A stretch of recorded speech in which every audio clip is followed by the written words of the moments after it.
وبالوالدین احسانا۔ صدق اللہ مولانا العظیم وصدق رسولہ النبی الکریم الرؤوف الرحیم۔ اللہم نور قلوبنا بالقرآن وزین اخلاقنا بالقرآن وادخلنا الجنة بالقرآن ونجنا من النار بالقرآن۔ قال اللہ تعالی وتبارک فی شان حبیبہ مخبرا وآمرا ان اللہ وملائکتہ یصلون علی النبی یا ایہا الذین آمنوا صلوا علیہ وسلموا تسلیما۔ اللہم صل علی سیدنا و مولانا محمد معدن الجود والکرم صلاۃ و سلاما علیک یا سیدی یا رسول اللہ۔ تمام حمد و ثنا، تعریف و توصیف اللہ جل مجدہ الکریم کی ذات بابرکات کے لیے، جو خالق کائنات بھی ہے اور مالک شش بھی۔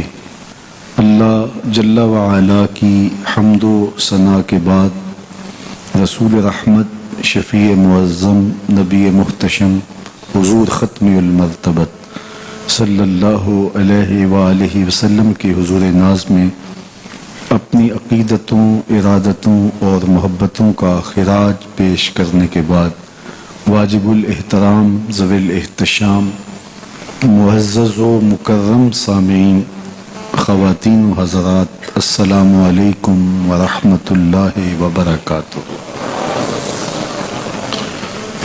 کتاب رحمت قرآن مجید سے جو کلمات سورہ بنی اسرائیل سے آپ کے سامنے رکھے ہیں، ان پر کچھ وقت کے لیے آپ کی توجہ چاہوں گا۔ اللہ تعالی میری زبان پر کلمۃ الحق جاری فرمائے۔ ارشاد کیا وَقَضَىٰ رَبُّكَ أَلَّا تَعْبُدُوا إِلَّا إِيَّاهُ، تیرے رب نے یہ فیصلہ کر دیا ہے کہ اس کے علاوہ کسی اور کی پرستش نہیں ہوگی، کسی اور کی پوجا نہیں ہوگی۔ عبادتوں کا مستحق وہی ہے، سجدہ ریزیاں اسی کے حضور پیش کی جائیں گی، بندگی کا سر اسی کی چوکھٹ پہ رکھا جائے گا۔ کسی اور کو چاہے وہ کتنا ہی معتبر اور معزز کیوں نہ ہو، یہ حق نہیں پہنچتا کہ اسے سجدہ کیا جائے۔ سجدہ صرف اللہ ہی کے لیے ہے اور وہی سجدوں اور عبادتوں کا مستحق ہے۔ اللہ کے محبوب علیہ السلام کی خدمت میں ایک صحابی حاضر ہوا اور عرض کی کہ میرا اونٹ دیوانہ ہو گیا۔ جب اونٹ دیوانہ ہو جائے تو بڑا خطرناک ہو جاتا ہے اور سخت نقصان پہنچاتا ہے۔ تو اونٹ دیوانہ ہو گیا تو وہ حضور کے پاس دوڑا ہوا آیا۔ صحابہ اپنے سارے دکھوں کا مداوع حضور کو جانتے تھے صلی اللہ علیہ وآلہ وسلم۔ عمومی طور پہ ایسا نہیں ہوتا۔ میرے پاس اس بستی سے کبھی کوئی شخص اس لیے نہیں آیا کہ میرے بیل کو یہ مسئلہ ہو گیا، اسے پتہ ہے کہ یہ دینی مسائل بتائے گا، یا کسی فیکٹری والے نے اپنی مشینری کی خرابی اور فنی نقص کو آ کے میرے سامنے بیان نہیں کیا کہ اس کا حل بتائیے، اسے پتہ ہے کہ یہ حل نہیں جانتا۔ تو مجھے لوگ مسائل ہی پوچھتے ہیں، لیکن صحابہ حضور کو ہر بات پوچھتے تھے۔ وہ سمجھتے تھے سارے دکھوں کا مداوع حضور ہے، سب مرضوں کا علاج حضور کی چوکھٹ سے ملتا ہے، ہر پریشانی کا حل اسی دہلیز سے دستیاب ہوتا ہے۔ تو کہا میرا اونٹ دیوانہ ہو گیا، تو آقا کریم نے یہ نہیں کہا کہ یہ میرا مسئلہ تو نہیں ہے، فرمایا چلو میں تمہارے ساتھ چلتا ہوں۔ مدینہ المنورہ میں آج بھی وہ کلچر موجود ہے کہ جو باغ ہوتے ہیں ان کے گرد چار دیواری ہوتی ہے۔ اس زمانے میں بھی تھا اور آج بھی۔ آپ جائیں شہر حبیب میں، اللہ آپ کو بار بار نصیب کرے، جو گئے ہیں وہ بار بار جائیں۔ جو نہیں گئے وہ جلد جائیں اور اڑ کے مدینے چلے جائیں۔ سچی بات ہے، جس نے مدینہ نہیں دیکھا اس نے کچھ بھی نہیں دیکھا۔ جنوں ویکھ کے اکھیاں ٹھر دیاں نے، جنوں ویکھ کے اکھیاں ٹھر دیاں نے، جنوں ویکھ کے ٹھردا سینہ ہے، ربا تیری ساری خدائی بچوں بس اکو شہر مدینہ ہے۔ تو جو گئے ہیں انہوں نے دیکھا ہے، جو نہیں گئے وہ جلد جائیں اور وہ اپنی آنکھوں سے دیکھیں کہ آج بھی وہاں جو باغات ہیں ان کے گرد چار دیواریاں ہیں۔ تو اس زمانے میں بھی ایسا تھا، تو پھاٹک بند کر کے اونٹ کو وہاں بند کر کے تو وہ حضور کے پاس اس کا حال پوچھنے آئے تھے۔ تو میرے آقا کریم علیہ السلام نے فرمایا چلو میں چلتا ہوں۔ جب گئے دروازہ کھولا تو حضور اندر تشریف لے گئے، تو وہ اونٹ دوسرے کونے میں تھا، دوڑتا ہوا حضور کی جانب آنے لگا۔ صحابہ فرماتے ہم ڈر گئے کہ اونٹ ہے اور پھر ہے بھی دیوانہ، تو کہیں حضور کو گزن نہ پہنچاتے۔ لیکن وہ جب قریب آیا تو اس نے اپنی پیشانی حضور کے قدموں میں رکھ دی، وہ سجدہ ریز ہو گیا۔ تو اس نے حضور سے کچھ بات کی، تو آقا کریم نے اس کے مالک سے کہا کہ یہ شکایت کرتا ہے کہ چارہ کم دیتے ہیں، بوجھ زیادہ ڈالتے ہیں۔ اب اس میں بہت سارے پہلو ہیں بیان کرنے کے، لیکن جو میں اپنے مضمون کی طرف آپ کو لانا چاہتا ہوں وہ یہ ہے کہ حضور علیہ السلام کے سامنے جب وہ اونٹ سجدہ ریز ہوا تو صحابہ نے حضور کی خدمت میں عرض کی نحنو احق ان نسجد للنبی صلی اللہ علیہ وآلہ وسلم، حضور ہمارا جی چاہتا ہے کہ ہم آپ کے سامنے سجدہ ریز ہوں، ہمارا زیادہ حق ہے۔ ایک اونٹ ہو کے بے زبان ہو کے وہ بھی سجدے کر رہا ہے تو ہم تو پھر آپ کے غلام ہیں۔ اعلیٰ حضرت بولے سامنے وہ جلوائے نو بہار، سامنے وہ جلوائے نو بہار، سجدے کو ہے دل بے قرار، سجدے کو ہے دل بے قرار، روکیے سر کو روکیے، ہاں یہی تو امتحان ہے۔ تو بے قراری تو پیدا ہوئی، اللہ اکبر۔ تو کہا کہ حضور جی چاہتا ہے کہ ہم آپ کو سجدہ کریں۔ تو آقا کریم نے کیا جواب دیا؟ فرمایا اگر میری شریعت میں سجدہ روا ہوتا، جائز ہوتا، تو میں بیوی کو حکم دیتا کہ وہ شوہر کو سجدہ کرے، لیکن اللہ کے علاوہ کسی اور کے لیے سجدہ جائز نہیں ہے۔ سجدہ تعبدی، عبادت کا سجدہ تو کبھی بھی کسی کے لیے جائز نہیں ہوا، پچھلی شریعتوں میں بھی کبھی جائز نہیں ہوا، تو حضور کی شریعت میں بھی جائز نہیں، وہ تو صرف اللہ کے لیے ہی کیا جاتا ہے۔ اور اگر اللہ کے علاوہ کسی اور کے لیے سجدہ تعبدی کیا جائے گا تو شرک ہوگا۔ یہاں سجدہ تعظیمی کی بات ہے، وہ پچھلی شریعتوں میں جائز رہا، ان کا تحیّت تھا، جس طرح حضرت آدم علیہ السلام کے لیے فرشتوں کا سجدہ ریز ہونا، یہ سجدہ عبادت نہیں تھا، یہ سجدہ تحیّت تھا، تعظیمی سجدہ۔ تعظیم کے مختلف روپ ہوتے ہیں نا، یہ برٹش قانون ہے کہ سیلوٹ کرتے ہیں، یہ تعظیم ہے، تکریم ہے۔ ہمارے سندھ کے علاقے میں چلے جائیں تو وہ ہاتھ جوڑ کے سائیں کہہ کے محبت کا، عزت کا اظہار کرتے ہیں۔ ہمارے یہاں چلے جائیں سرائکی بیلٹ میں تو وہاں وہ پاؤں پہ ہاتھ رکھتے ہیں۔ تو مختلف ذرائع ہیں تعظیم کے، کہیں سیلوٹ کیا جاتا ہے، کہیں ہاتھ جوڑ کر کے، کہیں دخنوں پہ ہاتھ رکھ کے، کہیں جو ہے وہ عزت کے لیے اور ذرائع ہیں۔ تو تحیّت کا سجدہ تھا کسی زمانے میں، حضرت سیدنا یوسف علیہ السلام کے لیے 11 بھائی اور ماں باپ نے سجدہ کیا، جو انہوں نے خواب دیکھا تھا اس کی تکمیل ہوئی، اور پھر کہا یا ابات ھذا تعویل رؤیا من قبل، میرے باپ یہ ہے میرے خواب کی تعبیر جو میں نے بہت پہلے دیکھا تھا۔ تو وہ تعظیمی سجدہ تھا، وہ تکریم تھی، وہ سیلوٹ تھا، اور مختلف زبانوں کے اندر ایسا ہوتا تھا۔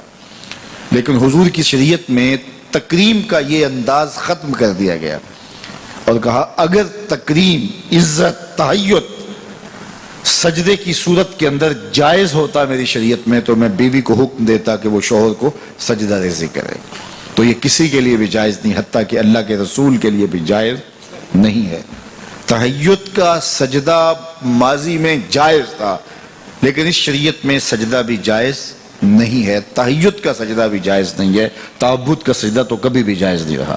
تو اللہ کے علاوہ کسی اور کے آگے سجدہ ریزی جائز نہیں ہے۔ یہ بات اچھی طرح سے ذہن نشین کر لیجئے گا کہ اللہ کے علاوہ کسی اور کے لیے اگر کوئی سجدہ تعبدی کرتا ہے عبادت کی نیت سے، کافر ہوگا، مشرک ہوگا، دائرہ اسلام سے خارج ہوگا۔ لیکن اگر کوئی تعظیماً کسی کے آگے سجدہ کرتا ہے تو ہمارے علماء نے لکھا ہے من وجہ شرک ہے، چونکہ حرام ہے، کفر نہیں ہے تو وہ کافر نہیں ہوگا، لیکن من وجہ شرک اس لیے ہے کہ کوئی تیسرا دیکھنے والا شخص یہ کہہ سکتا ہے کہ یہ سجدہ کر رہا ہے، وہ سجدہ تعبدی کر رہا ہے، تو من وجہ شرک ہے، من کل الوجوہ شرک نہیں ہے۔ لیکن جو عبادت کی نیت سے سجدہ کیا جائے وہ من کل الوجوہ شرک ہے، اور تعظیم کے لیے سجدہ حرام ہے، حرام ہے، حرام ہے، سخت حرام ہے، لیکن وہ من وجہ شرک ہے، من کل الوجوہ شرک نہیں ہے۔ چونکہ اگر من کل الوجوہ اس کو شرک قرار دے دے تو پھر حضرت یعقوب سے شرک کا کیسے ان کی طرف نسبت کی جا سکتی ہے، فرشتے کیسے شرک کر سکتے ہیں؟ یہ بات اچھی طرح سے ذہن نشین ہونی چاہیے۔ وَقَضَىٰ رَبُّكَ أَلَّا تَعْبُدُوا إِلَّا إِيَّاهُ، تمہارے رب نے یہ طے کر دیا ہے، یہ فیصلہ ہے کہ اس کے علاوہ کسی کے لیے سجدہ ریزیاں نہیں ہوں گی، عبادت کا استحقاق اسی کو ہے، وہی مسجود ہے، وہی معبود ہے، اور وہی بندوں کا مقصود ہے۔ ایک تو یہ بات طے ہے۔ دوسری بات اس آیت کریمہ میں جو بیان فرمائی گئی وہ یہ وَبِالْوَالِدَيْنِ إِحْسَانًا، والدین کے ساتھ حسن سلوک کرنا ہوگا۔ امام فخر الدین رازی علیہ رحمہ نے اسی آیت کریمہ پر گفتگو کی، اور دوسری آیت کریمہ انشکر لی وَلِوَالِدَيْک، اس پر کہ یہ کیا ارشاد فرمایا کہ اللہ کے علاوہ کسی اور کے لیے عبادت نہیں ہے، اللہ کے علاوہ اور کسی اور کو پوجو گے نہیں، اور متصل والدین کے ساتھ حسن سلوک کی تلقین کی گئی۔ تو فرماتے ہیں متصل ماں باپ کے ساتھ حسن سلوک کی تلقین اللہ کی عبادت کا ذکر کرنے کے بعد کیوں ہے؟ تو فرمایا کہ انسان کے وجود کا سبب حقیقی ذات باری تعالی ہے، اور انسان کے وجود کا سبب مجازی والدین ہے۔ اس لیے سبب حقیقی کے حقوق کو بیان کرنے کے بعد متصل سبب مجازی کے حقوق کو بیان کیا، اور کہا والدین کے ساتھ حسن سلوک کرو گے۔ بالخصوص جب والدین بوڑھے ہو جائیں تو ان کے ساتھ حسن سلوک کی تلقین بہت زیادہ کی گئی، چونکہ والدین جب بوڑھے ہو جاتے ہیں اور اولاد معاملات کو سنبھالنے لگتی ہے تو ان کے اختیارات جب سمٹنے لگتے ہیں تو سعادت مند اولاد سب کچھ سنبھالنے کے باوجود بھی اور سارے معاملات اپنے ہاتھ میں لینے کے باوجود بھی والدین کو اس طرح حاکم بنائے رکھتے ہیں کہ کوئی بات ان کے پوچھے بغیر کرتے نہیں ہیں۔ لیکن جو اولادیں والدین کی حساسیت کو نہیں جانتی یا وہ ان کے حقوق کو نہیں پہچانتی تو وہ والدین کو اگنور کرنا شروع کر دیتی، اور والدین یوں سمجھتے ہیں کہ اب تو ہم عضو معطل ہو گئے، کسی کام کے نہیں رہے، ہماری اولاد ہم سے پوچھتی بھی نہیں ہے۔ حالانکہ پوچھ لینے سے کوئی حرج نہیں تھا۔ ماں باپ ہی ایک ایسا وجود ہیں جو یہ چاہتے ہیں کہ میری اولاد میرے سے آگے نکلے، اور اپنی اولاد کو اپنے سے آگے دیکھنا چاہتے ہیں۔ ماں باپ کی مثال اس درخت کی طرح ہے جو دھوپ اپنے بدن کے اوپر لیتا ہے اور پتوں میں جذب کرتا ہے اور نیچے بیٹھنے والوں کو چھاؤں فراہم کرتا ہے۔ پھل اس کے اوپر لگتا ہے، خود نہیں کھاتا، اوروں کے لیے پھل دیتا ہے۔ والدین جو کمائی کرتے ہیں، محنت کرتے ہیں، تگ و تاز کرتے ہیں، جد و جہد کرتے ہیں، وہ اولاد کے لیے ہوتی ہے۔ اور اولاد جب سمجھدار ہو جائے اور جب وہ معاملات کو سنبھالنے لگ جائے تو اس کو چاہیے کہ والدین کو اگنور نہ کرے۔ اللہ کے محبوب کی خدمت میں ایک شخص حاضر ہوا اور اس نے کہا کہ حضور میرا بیٹا مجھے اپنی چیزوں کو ہاتھ نہیں لگانے دیتا۔ تو آقا کریم نے اسے بلایا، کہا کہ تمہارا باپ کیا کہہ رہا ہے؟ اس نے عرض کی حضور یہ چیزیں خراب کر دیتا ہے، بڑھاپا ہو گیا ہے تو چیزیں خراب کر دیتا ہے۔ تو حضور کی چشمان اقدس میں آنسو آ گئے، فرمایا ایک وقت تھا کہ اس کی چیزیں تو خراب کرتا تھا اور اس نے کبھی نہیں روکا تھا۔ تو حضور نے ایک تاریخ ساز جملہ ارشاد فرمایا، انتا و مالو کا لے ابی کا، تو بھی اور تیرا مال بھی تیرے باپ کا ہے۔ وہ وہ جو چاہے کرے تو اس کو روک نہیں سکتا. لیکن اولادیں جب سمجھدار ہونے لگے تو وہ والدین کو دقیانوس سمجھتی ہیں, وہ والدین کو اولڈ فیشن سمجھ لیتی ہیں, وہ سمجھتی ہیں کہ یہ تو جدید دور کے تقاضوں کو جانتی نہیں, حالانکہ والدین نے چکی کی طرح زمانے کو پیسا ہوتا ہے اور حالات کے جبر کو سہا ہوتا ہے اور تجربات کی چکی میں خود پسے ہوتے ہیں اور انہیں پتا ہوتا ہے کہ جو ہے وہ کیسے زندگی گزارنی ہے. ان کے تجربات اگرچہ وہ جدید دنیا کی اصطلاحات سے واقف نہ ہوں اور جدید زبانوں اور لہجوں سے آگاہ نہ ہوں, جدید فیشن انہیں نہ آتے ہوں, لیکن حالات کو کیسے گزارنا ہے یہ انہوں نے اپنے تجربات سے سیکھا ہوا ہوتا ہے. اور اولاد اگر ان کی اتباع کرتی ہے تو وہ سرخرو ہوتی ہے. لیکن چونکہ گرم خون جب آتا ہے تو پھر وہ چاہتا یہ ہے کہ میں زیادہ سمجھدار ہوں, تو والدین کو وہ اگنور کرنے لگ جاتے ہیں. اور والدین جب اپنے اختیارات سمٹتے محسوس کرتے ہیں اور اولادوں کے اختیارات بڑھتے ہوئے محسوس کرتے ہیں تو ایک طرح سے وہ اندر سے ٹوٹنا شروع ہو جاتے ہیں, اور یہ ان کے لیے اذیت کا سامان ہے. تو اس لیے میرے رب نے انسانی نفسیات اور انسانی کمزوریوں کو مد نظر رکھتے ہوئے کتنی خوبصورت جو ہے وہ تاکید فرمائی, وَبِالْوَالِدَيْنِ اِحْسَانًا, ان کے ساتھ تم نے حسن سلوک کرنا ہے, تمہارے رویے خوبصورت ہوں. بلکہ فرمایا تم نے ان کے سامنے اف بھی نہیں کہنے. کلمہ تعفیف کیا ہے؟ اف بھی نہیں کہنے. تو کہتے ہیں کہ آپ کے ہاتھ پر, بدن پر, لباس پر, کسی جگہ پر کوئی گرد, کوئی ریزہ پڑا ہوا ہو تو آپ اس کو پھونک سے ایسے اڑاتے ہیں, پھونک مارتے ہیں, تو اس سے جو آواز پیدا ہوتی ہے اس کو اف کہتے ہیں. تو کہا کہ اس قدر بھی ان کے سامنے تم اپنے معاملے کو پیش نہ کرو, والدین کے سامنے یوں محبت کا اظہار کرو. کلمہ تعفیف کے زمرے میں علماء نے یہ بھی لکھا ہے کہ ہر وہ رویہ جو ماں باپ کے لیے اذیت کا سبب ہو, ہر وہ کام جو والدین کے لیے اذیت کا سبب ہو, اس کو نہ کیا جائے.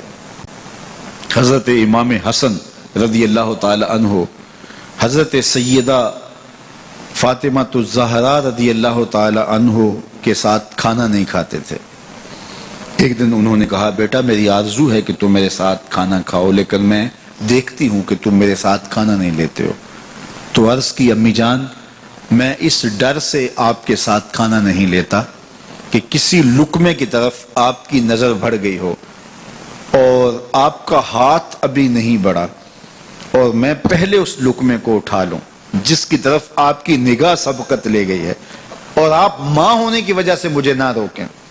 وہ ایک فلسفی کہتا ہے مجھے ماں کی محبت کا صحیح اندازہ اس دن ہوا جب سیب 4 تھے اور ہم 5 تھے. ماں نے کہا میں تو سیب پسند ہی نہیں کرتی. یہ ماؤں کے روپ ہوتے ہیں, یہ ماؤں کے پیار کا رنگ ہوتا ہے. تو کہا کوئی لقمہ اچھا ہو اور آپ کی نظر بڑھ گئی ہو, لیکن میرا ہاتھ پہلے بڑھ جائے اور آپ اس وجہ سے کہ آپ ماں ہیں تو آپ جو ہے وہ اس کی طرف ہاتھ نہ بڑھائیں, تو میں اس ڈر سے آپ کے ساتھ بیٹھ کے کھانا ہی نہیں کھاتا. یہ کلمہ تعفیف ہے کہ ان کا اس طرح سے لحاظ رکھا جائے. علماء نے کلمہ تعفیف کے اندر یہ بات بھی لکھی ہے کہ جب والدین بوڑھے ہو جائیں اور ارذل عمر کو پہنچ جائیں, جب عمر بڑھتی چلی جاتی ہے اور بچپنا لوٹنا شروع ہو جاتا ہے, وَمَن نُعَمِّرْهُ نُنَكِّسُهُ فِي الْخَلْقِ, سورہ یاسین میں ارشاد فرمایا جب ہم کو لمبی عمر دیتے ہیں کسی کو تو اس کو بچپن کی طرف پھر پلٹا دیتے ہیں. دانت گر گئے, سخت اور ٹھوس غذا بچوں کی طرح اب پھر وہ نہیں لے سکتا, زبان میں لکنت پیدا ہو گئی, یاداشت کھونے لگی اور ہاتھوں پہ راشہ طاری ہو گیا, اب کوئی لقمہ اٹھا کے منہ میں ڈالے گا, وہ ساری بچپنے کی چیزیں لوٹنے لگی. اسی طرح سکل سماعت کا مسئلہ بھی آ گیا, اور پھر اس کے بعد جو ہے وہ چلنے پھرنے سے بھی قاصر ہے, بول و براز چارپائی پہ ہے جس طرح بچپن میں ہوتا ہے. وَمَن نُعَمِّرْهُ نُنَكِّسُهُ فِي الْخَلْقِ, ہم دوبارہ پلٹا لیتے ہیں اسی بچپنے کی طرف, دوبارہ اسی عمر میں آ جاتا ہے, اسی کیفیت میں آ جاتا ہے. اللہ اکبر, یہ غور کرنے کی باتیں ہیں, یہ اللہ کی نشانیاں ہیں. اب جب دوبارہ وہ چارپائی پہ آ گیا تو جس طرح بچہ چارپائی پہ ہوتا ہے اور تھوڑا سا چلے بھی تو چارپائی کو پکڑ کے تھام کے چلتا ہے, ٹھوس غذائیں نہیں کھا پاتا, اعضاء اس کے کمزور ہوتے ہیں, مدمحل ہوتے ہیں, وہی حالت دوبارہ